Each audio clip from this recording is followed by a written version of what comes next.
नमस्कार दोस्तों, आज फिर से एक नई कहानी लेके आपके सामने आई हूँ। एक गांव के बीचों बीच एक सुंदर और बड़ा घर था। इस घर में श्यामू और उनके दो बेटे मोहन और सोहन अपने परिवार के साथ रहते थे।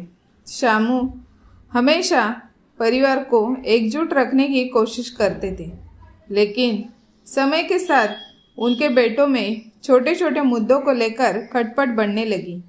मोहन को लगता था कि सोहन के परिवार को ज़्यादा ध्यान और सुविधाएं मिलती है, जबकि सोहन को शिकायत थी कि मोहन बिना मेहनत के सब कुछ हासिल कर लेता है।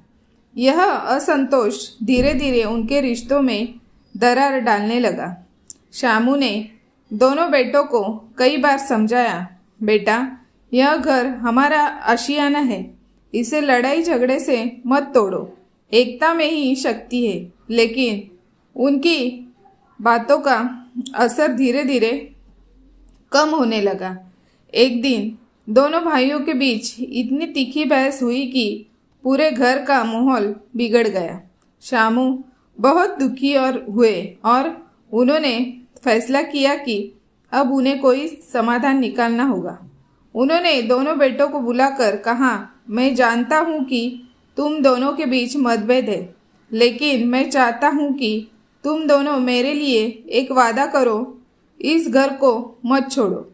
मोहन और सोहन दोनों ने वादा किया। इसके बाद श्यामू ने सुझाव दिया कि घर में दो अलग अलग रसोई बना दी जाए।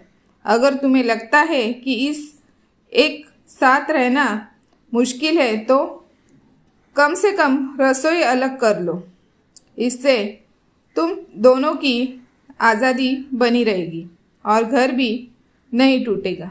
दोनों भाइयों ने पिता की बात मानी। घर में दो रसोई बन गई। मोहन और सोहन ने अपनी अपनी रसोई का कामकाज अलग कर दिया। पहले कुछ समय तक दोनों परिवारों में एक दूसरे से कम ही बातचीत होती थी, लेकिन समय के साथ उनके दिलों में जो कड़वाहट थी वह धीरे धीरे कम होने लगी। रसोई अलग होने से झगड़े कम हो गए थे और वे दोनों अब अपनी जिम्मेदारियां समझने लगे। छोटे छोटे त्योहारों और खास मौक़ों पर वे एक दूसरे की मदद करने लगे। बच्चों के बीच भी दोस्ती गहरी हो गई। एक दिन श्यामू ने दोनों बेटों को एक साथ बुलाकर कहा, देखो, तुमने देखा कि अलग रसोई होने से समस्याएं हल हुई, लेकिन रिश्ते अलग नहीं हुए। याद रखना,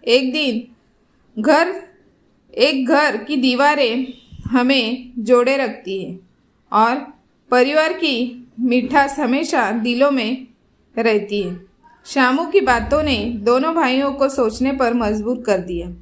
उन्होंने यह समझ लिया कि झगड़े से कुछ हासिल नहीं होता। घर और परिवार की एकता ही सबसे बड़ी ताकत है। दोस्तों, आज की ये मेरी कहानी अगर आपको अच्छी लगे तो लाइक, शेयर, सब्सक्राइब करना ना भूलें।